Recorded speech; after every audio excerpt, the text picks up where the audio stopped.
مہذب، شریفانہ، باوقار، خیر خواہانہ انسانی زندگی گزارنے کے لیے جو ہدایات کا گلدستہ ہے اس کا نام ہے شریعت۔ اسی محبت بری خیر خواہانہ ہدایات میں سے اس نظام کا ایک بہت عجیب و غریب حصہ وقف ہے۔ وقف آج کل وقف کا موضوع چرچے میں ہے، بہت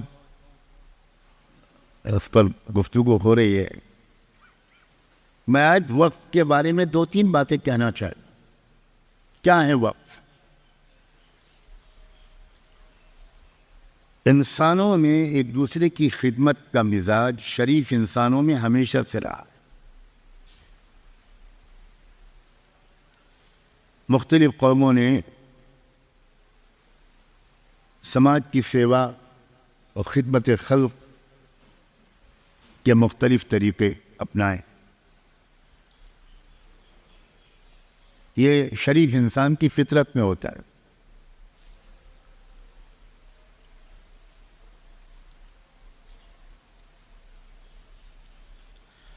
اور اس کے لیے عام طور پر جو طریقہ رہا ہے وہ یہ کہ آپ کے پاس جو سرمایہ ہے، جو پیسے ہیں، جو مال ہے، جو زمین ہے، جو جائیداد ہے، جو باغ ہے، جو مکان ہے، وہ آپ کسی کو دے دیں، کسی کو اس کا مالک بنا دیں، کسی غریب کو دے دیں، ہدیہ کر دیں، صدقہ کر دیں۔ اپنا باغ آپ کسی بیوہ کو ہبہ کر دیں، اپنا کھیت، اپنی زمین، اپنی جائیداد، اپنے زیورات یا آپ کی اپنی آمدنی اس میں سے کچھ حصہ وہ آپ کسی کو دے دیں، یہ بھائی یہ آپ کے کام آئے۔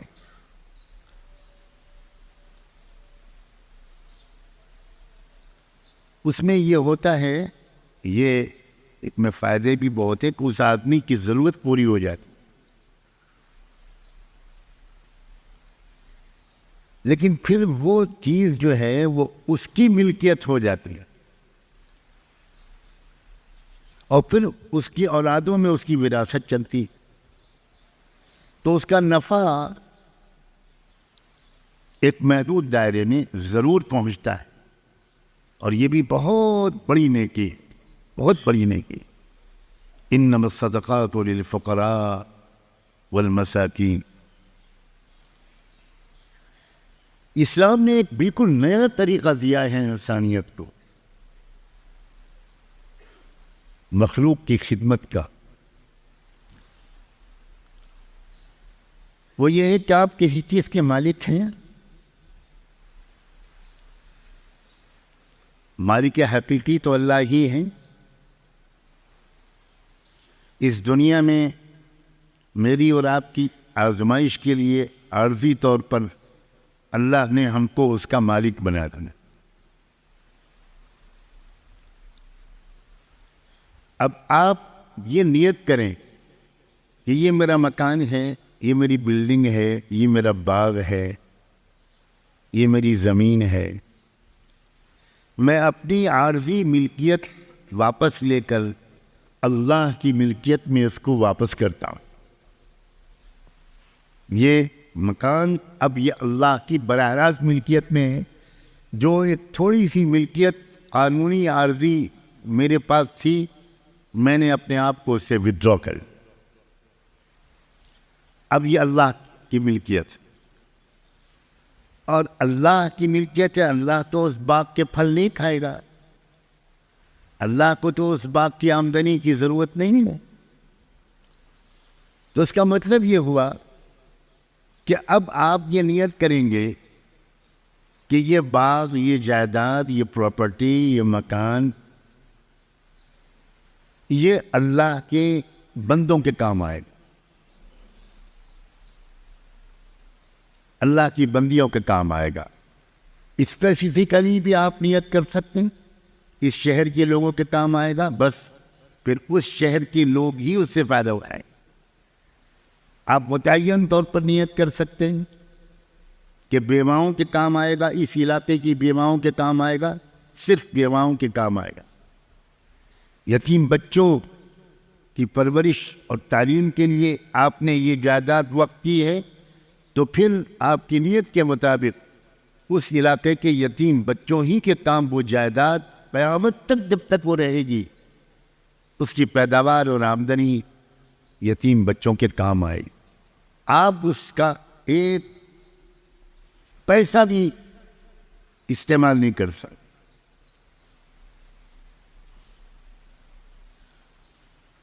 آپ نے ایک کنواں کھدوایا اور کنواں کھدوا کر آپ نے اس گاؤں کے لوگوں کے لیے وقف کیا۔ اب گاؤں کے لوگوں کی اجازت سے کوئی باہر کا آدمی آ کر پانی لے لے وہ الگ بات۔ یہ پچھلے قوموں کے اندر یہ باب نہیں تھا، یہ بڑا اضافہ ہے۔ انسانیت کی ترقی میں بہت بڑا حصہ ہے نظام وقف کا، بہت بڑا حصہ۔ اس وقت تو تفصیلی گفتگو کا موقع نہیں ہے۔ پوری تاریخ بتاتی ہے کہ ہزاروں اسپتال بنے اوقاف کے ذریعے، ہزاروں مدرسے اور ادارے، تربیت گاہیں اور دارالاقامی اور ہاسٹل یہ تعمیر ہوئے اوقاف کے ذریعے،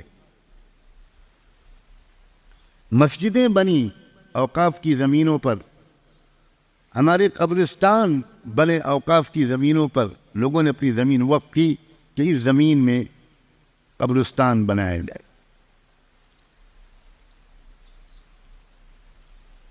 ایک عجیب نظام ہے کہ سماج کی ترقی کا دار و مدار صرف حکومت پر نہ ہو،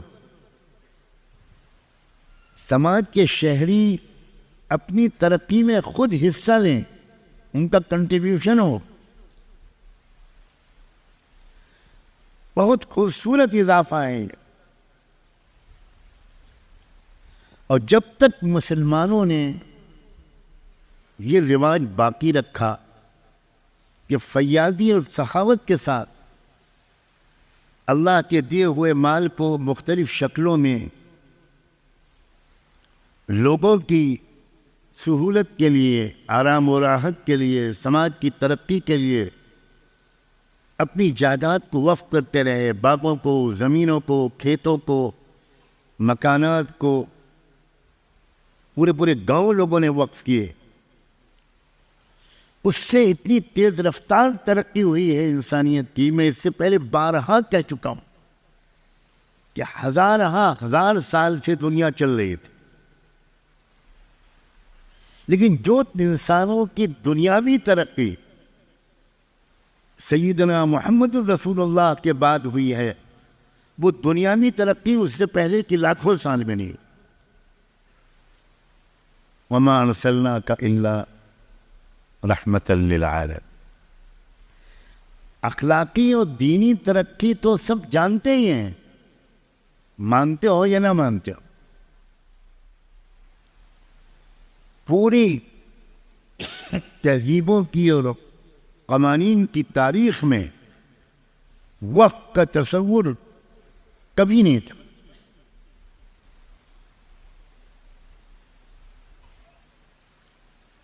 یہ اضافہ ہے رحمت دو عالم صلی اللہ علیہ وسلم کی لائی ہوئی شریعت۔ انسانوں کی خدمت کے لیے اتنا وقف کیا گیا اسلامی تاریخ میں، پہلی صدی، دوسری، تیسری، چوتھی، پانچویں، چھٹی، ساتویں، آٹھویں، اتنا وقف کیا گیا کہ ایک دور آیا کہ حکومت وقت کو اعلان کرنا پڑا، قانون بنانا پڑا کہ کوئی مرد یا عورت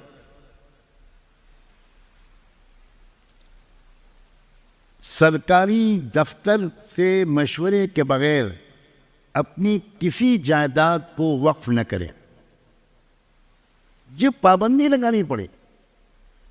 آج تو یقین ہی نہیں آئے گا. آج تو مسلمان ہی وقف شدہ جائیدادوں کو لوٹ رہے ہیں, ان کو بیچ رہے ہیں, ان پر قبضے کر رہے ہیں, قبرستانوں کی زمین میں ٹاور بنا رہے ہیں.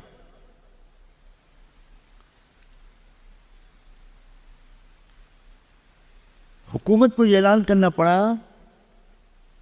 کہ اوقاف اتنے زیادہ ہو چکے ہیں کہ اب اگر کوئی شخص وقف کرنا چاہے تو پہلے دفتر سے مشورہ کرے. اس کے لیے ایک مخصوص دفتر بنا دیا گیا کہ ہم وقف کرنا چاہتے ہیں, کس مصرف کے لیے وقف کریں تاکہ ریپیٹیشن نہ ہو. ایک ہی مقصد کے لیے لاکھوں جائیدادیں وقف ہو جائیں اور دوسرا کوئی مقصد ایسا پڑا رہے جس کے لیے کوئی چیز وقف نہ ہوئی ہو. یہ مقام اس امت مسلمہ نے انسانیت کی خیرخواہی تک پہنچی یہ امت اور پہنچایا. چنانچہ دمشق کی تاریخ میں نے خود پڑھا ہے, تاریخ اوقاف دمشق میں, کہ دمشق کی ایک خاتون نے وقف کرنا چاہا اپنے باغات کو کہ میں اللہ کی رضا اور مغفرت کی نیت سے اپنے باغات کو وقف کرنا چاہتی ہوں, تو میں کس مقصد کے لیے وقف کروں. تو ایک علماء کی ماہرین کی ایک کمیٹی بنا دی گئی تھی جس کے جو سربراہ تھے وہ ایک بہت بڑے عالم حدیث محدث مزی رحمۃ اللہ علیہ. تو درخواست داخل ہوئی ان کے دفتر میں. ان کی طرف سے جواب سن کر آپ میں سے بہت سے لوگ حیران رہ جائے.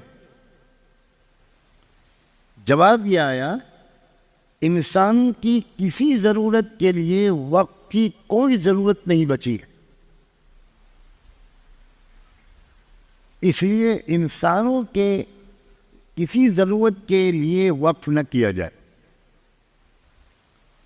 بیماروں کے علاج کے لیے اوقاف کے ڈھیر ہیں, بیواؤں کے لیے, یتیموں کے لیے, سب کے لیے موجود ہے, قیدیوں کے لیے, مسافروں کے لیے, بے سہارا لوگوں کے لیے, بچیوں کے نکاح کے لیے, سب موجود.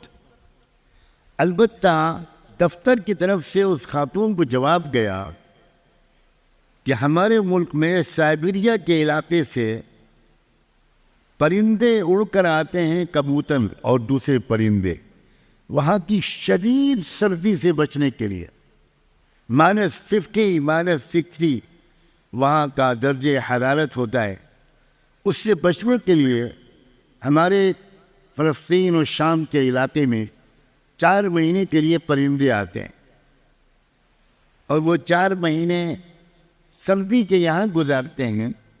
جب موسم ان کے علاقے میں معتدل ہو جاتا ہے تو وہ پرندے یہاں سے واپس چلے جاتے ہیں. تو دفتر کی طرف سے اس خاتون کو جواب دیا گیا کہ ان پرندوں کے دانے پانی کے لیے, ان کے رہنے سہنے کے لیے, ان کے گھونسلوں کے لیے, ان کے دوا علاج کے لیے آپ اپنی جائیداد کو وقف کریں. یہ ہے اسلام.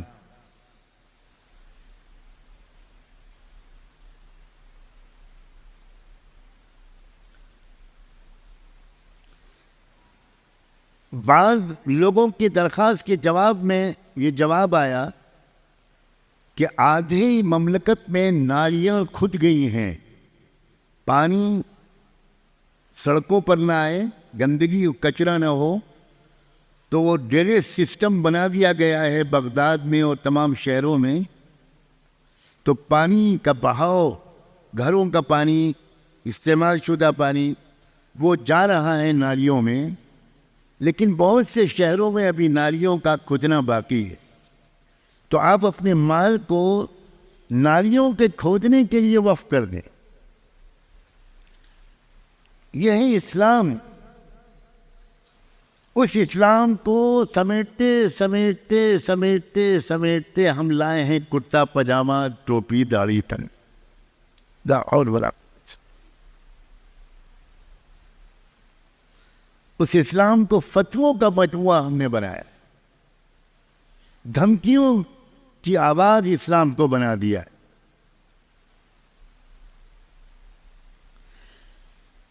دنیا اسلام کو غلط سمجھ رہی ہے. محمد قطب رحمۃ اللہ علیہ کی ایک کتاب ہے شبہات حول الاسلام. اس کا انگریزی میں ترجمہ اس نام سے ہوا ہے کہ اسلام the most misunderstood religion.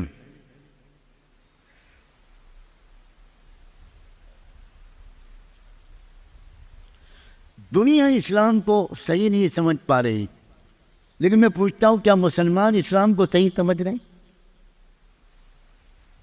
اور میں اس سے آگے بڑھ کر کہتا ہوں، یہاں بیٹھ کر کہنے کی جسارت کرتا ہوں، کیا علماء اسلام کو صحیح طور پر سمجھ رہے ہیں؟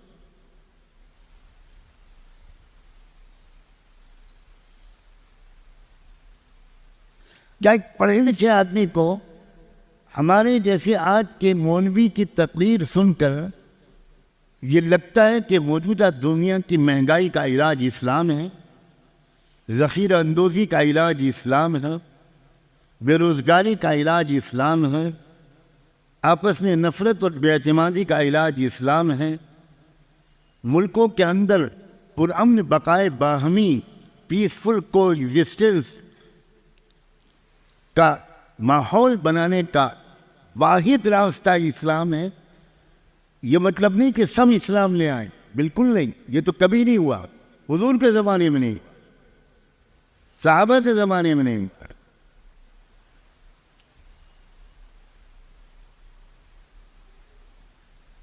لیکن تمام شہریوں کو امن ملا، تمام شہریوں کو باعزت زندگی ملی اپنے مذہب پر رہتے ہوئے. کسی چرچ کو ہاتھ نہیں لگایا گیا. مسلمانوں نے چرچ کی حفاظت کی اور کھلی اجازت دی کہ گرجا گھر جانے والے کرسچنز وہ آرام کے ساتھ اپنی عبادت کے اوقات میں گرجا گھر جائیں. سخت ہدایات دی گئیں کہ کسی گرجا گھر کو نقصان نہ پہنچے، کسی مندر کو نقصان نہ پہنچے، کسی گرودوارے کو نقصان نہ پہنچے.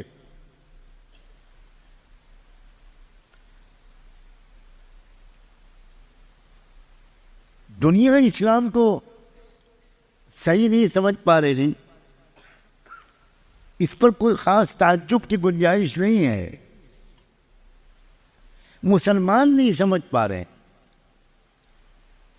اس لیے ایسے داعیوں اور علماء کی ضرورت ہے جو اسلام کو صحیح طور پر سمجھیں اور انسانیت کے سامنے اس کے حسین چہرے کو اسی خوبصورتی کے ساتھ پیش کریں جو اسلام کا حسین چہرہ ہے.